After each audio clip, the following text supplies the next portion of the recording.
Alright, we're going to start off with an older coin and get more modern as we go. This is an 1866 3-cent piece here that has a couple different things going on here. It's been broad struck for one, which you'll see around the rim of the coin, and it has a cracked planchet, which we can clearly see there in the images displayed. So this is a pretty cool coin here. This coin graded by PCGS at a fine 15, sold for over $430. So not a big mint state graded coin like we're typically looking at. And of course this is an 1866 coin, so if you got this in mint state condition, you're talking a lot more than $430.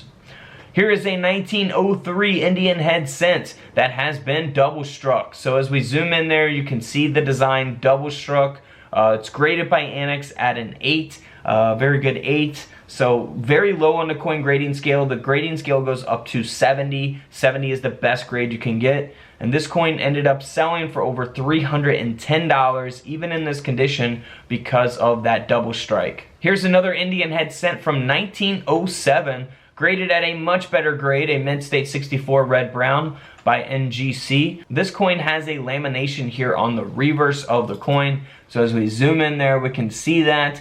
This coin ended up selling at auction for over $140. Here's a 1909 Indian head cent that was struck 35% off center, graded at a mint state 63 brown by NGC. This coin sold for $870 at auction. Can you believe that? 870 bucks. Now here's a 1918 Buffalo nickel where the 8 is over the 7 and it also has a curved clip. So you got a couple different things going on here. Very, very rare and valuable coin. So here's an up-close image of what the 8 over the 7 looks like. Always be on the lookout for that. Now this coin is only graded at a good 6, so very low on a coin grading scale. We'll see that clip there here on the left side of the coin, on the obverse to the left of the feather there. This nickel ended up selling for $870 as well. Now here's one of my favorite types of double strikes. Love coins like this that are, something that, could actually fit in a penny roll in the bank that maybe you could run across. But this is a 1920 wheat cent that has been double struck. So very, very nice mint era there. Graded at a mint state 65 brown. This coin ended up selling for $780 at auction. Here's a 1935 Buffalo nickel that has a double clipped planchet. So we'll see one clip here very large on the left side, and we'll see a little minor one there at the bottom right of the nickel here. This coin graded by PCGS at a mint state 65. Very nice grade. This Buffalo nickel ended up selling for over $165 at auction. Now here's a very cool lamination on a Buffalo nickel. It's from 1935. It is graded by Annex at a good 4, so very low grade. But hey, this coin only sold for around 45 bucks.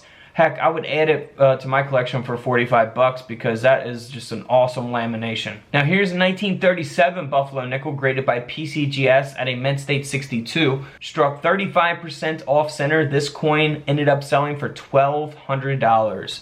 That's right, over $1,000 coin there. Here is another obverse lamination taking place on the 1944 S Lincoln wheat cent, graded by NGC at a mint state 64. This coin ended up selling for around $65. So after you pay to have something like this graded, it's not gonna, you're not gonna make any money or make a big profit or anything. But if you want to have it graded to be in your personal collection, I'm all for that. But to make a profit on something like this, not really happening there. This is a 1951 S mint mark Washington quarter that was struck 10% off center.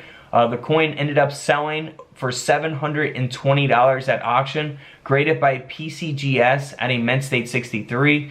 For anyone that's new to coins, the mint mark on these will be on the reverse at the bottom. You can see that S mint mark there. Here's a 1952 D mint mark that has been broad struck out of collar, which you'll see around the rim of the coin. Graded by PCGS at a mint state 61. This coin ended up selling for over $165. Now here's a 1953 D mint mark where the mint mark has been dropped. So the D mint mark on the reverse is dropped, and this coin ended up selling for $552. So always inspect your mint marks up close with your coin microscopes. I have those available on couchcollectibles.com. Here is a 1958 90% silver Washington quarter that was struck onto a defective planchet. This coin here ended up selling for over $135 at auction. Now here's a very cool coin. I like these types of mint errors. 1960 silver Washington quarter that has been struck through a piece of cloth here on the obverse of the coin.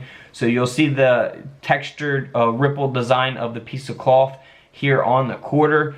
That is very awesome. Even when it's only partially through the quarter and not the whole obverse. I love it. I think this is awesome. This quarter ended up selling for over $455. Can't beat that. Now here's the 1964 Washington quarter that had been broad struck onto a Type 1 blank planchet.